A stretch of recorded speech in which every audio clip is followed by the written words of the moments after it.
what about cove light that you need to take note of? Let me show you a picture first.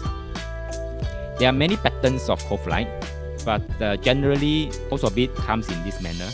You have one on one side and the other one on the other side, and then you have the light, coming out from above. Now the thing here is this mistake you must avoid. For the cove light that is this side here is fine. Okay, TV side is fine. But on the sofa side, avoid having cove light that is directly cutting down onto the sofa where you could be sitting there. If this edge cut down onto your leg, you may have leg problem.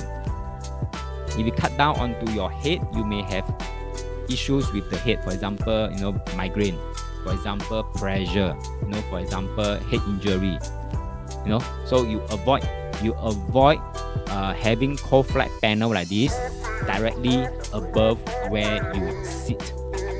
TV, because you're not sitting there, so it's fine. Same thing applies to bed. You don't want to be sleeping directly underneath the cove light here.